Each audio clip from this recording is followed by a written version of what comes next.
Mercedes-Benz is credited as building the very first car over 130 years ago. Here in 2021, however, they've been noticeably absent among legitimate electric vehicles. That all changes with the introduction of the 2022 Mercedes-Benz EQS, which I've just been to Germany and Switzerland to drive. Before we get into this first drive, do us a favor and hit that like and subscribe button below, and head on over to edmunds.com/sellmycar to get a cash offer on your vehicle. The EQ name is new for Mercedes, but we'll be seeing a lot more of it in coming years. The EQS is the electric equivalent to the stately S-Class sedan. We expect a few SUVs to follow later. Think of it as the GLA and GLE equivalents, which will be called the EQA and EQE. Makes sense, right? The EQS goes on sale this fall in the US and will be available in two versions. The EQS 450 Plus is the extended range model, while the EQS 580 4MATIC is the dual motor all-wheel drive version. Prices have not yet been announced, but it's a safe bet that they'll be placed above the $100,000 mark. That puts it up there with the Tesla Model S and Porsche Taycan.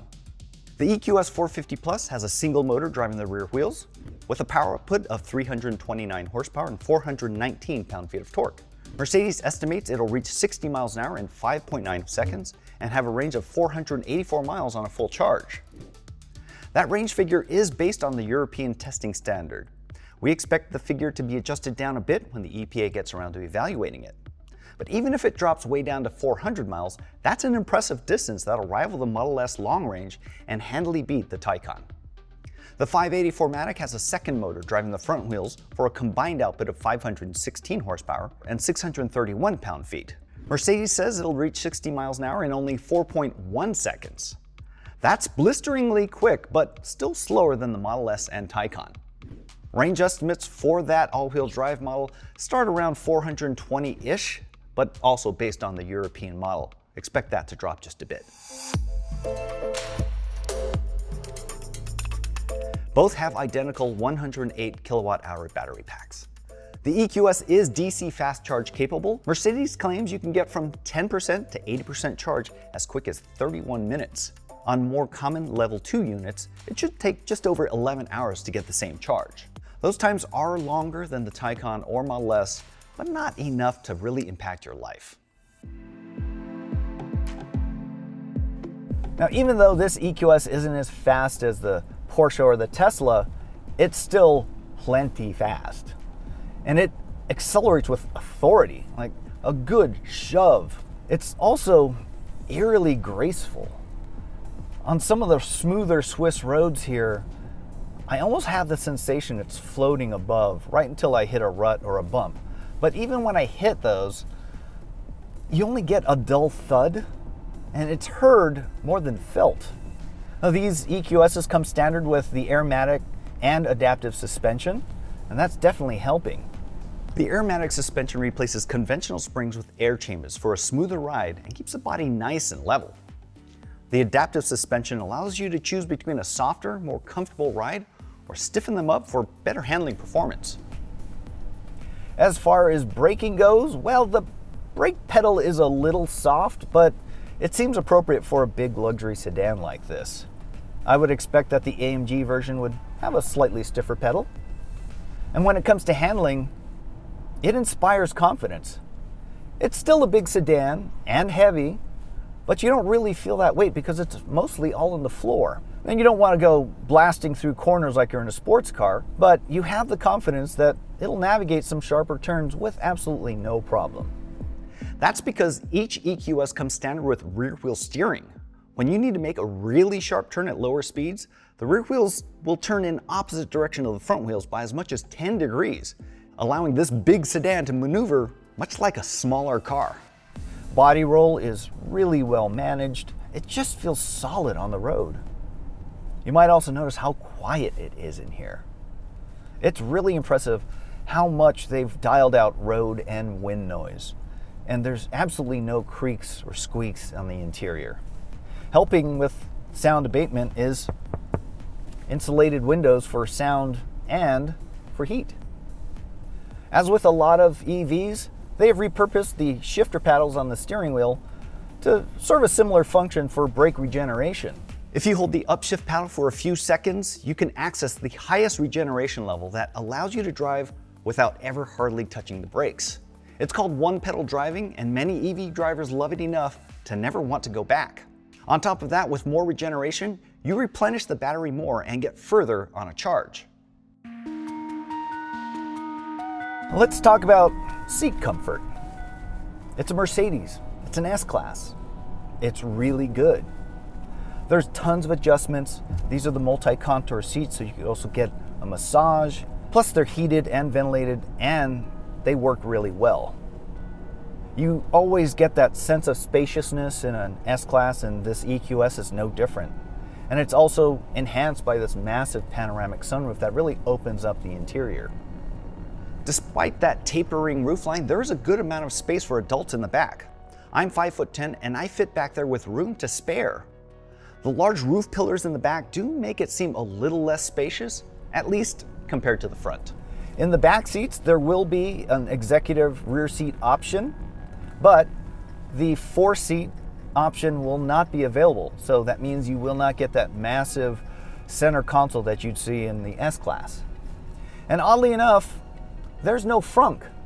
But when you see the size of the trunk, you might realize that you don't really need a frunk. As an S-Class also, materials quality is impeccable. Really, at this level, if you want to beat it, you're going to have to spend about $250,000 to get a Bentley. And even then, it's not that much of a difference. Right here, I have this lovely, huge bin. Has 2 cup holders and a rubberized charging pad. And you also have the usual under bin storage here. Overall, you've got plenty of spaces for your personal effects. Not a problem at all. And again, going back to the materials quality, you kind of just enjoy running your hand over all the surfaces. I mean, they're pleasing to the touch. You have Apple CarPlay and Android Auto, but with the Mercedes MBUX system, you might not be using it nearly as much. It's easy to use. You have different modes of use. And of course, this hyperscreen dash is striking. I mean, it's a big, huge piece of glass with 3 distinct screens in it. The hyperscreen adds a 3rd display just for the front passenger and gives them the ability to control things like audio and navigation. Once they find a destination, all they have to do is swipe it over to the center screen. There is a very slight drawback though, and it's the constant shifting reflections over that huge glass. It could be a little distracting at first, but you get used to it fairly quickly. Unlike a lot of other screen-only systems, this one's pretty easy to use. A lot of that has to do with the size of the buttons that they put on the screen, but also it's in a good position. I like my screens kind of on top of the dash, but here it's fine. And also this head-up display in front of me has a ton of information that really helps when I'm trying to get from point A to B in Switzerland, where I don't know any of the roads. Also standard is the Burmester sound system, which is one of my favorites in any car. In a really quiet luxury sedan like this, it really brings out all of the nuances in that system. Really good punchy bass and extraordinarily clear highs, and it doesn't fall apart at louder volumes either.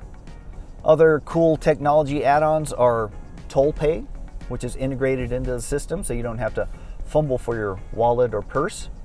Just like the S-Class, this has a fingerprint sensor right here, so you can save all of your profiles for the infotainment and seat and navigation.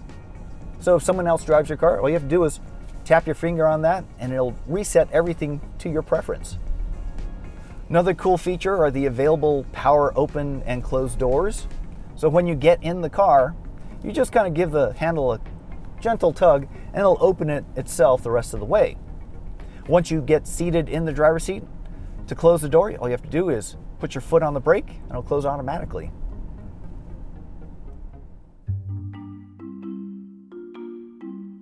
In other tech-related items, Mercedes plans to introduce the Drive Pilot Level 3 autonomous system this year in Germany, and rather optimistically in the US in the next 2 years. It's a truly hands-free system that takes over all driving duties up to about 37 miles an hour. It has a lot more sensors, including a LiDAR sensor up front, and more and enhanced cameras. No, you can't fall asleep or jump in the back seats while it's operating. As a driver, you still need to be present and ready to take over if conditions dictate. There's also an advanced automated parking system that goes well beyond anything we've seen before. Like a few other cars, it can parallel or perpendicular park into a tight space and be remote parked in even tighter spots. It goes further with a memory function that can expertly navigate up complicated driveways or into areas with a lot of obstructions. Imagine having that when you were a teen driver. It should be very clear that I really love the Mercedes EQS. More than the Tesla Model S or Taycan. Let me count the ways. It's more comfortable than either of them, especially the Tesla. The seats are super cushy. The ride quality is glassy smooth. Sure, it doesn't have the crazy acceleration of either, but do we really need that anymore? 4.1 seconds should be plenty for anyone, especially in a huge sedan like this. This is a very promising start for the EQ for Mercedes, and I can't wait to see how it performs when we get it back here for a full evaluation. In the meantime, hit like and subscribe below, and don't forget to head over to Edmunds.com for all the latest info, specs, and news on the EQS and all of its competition.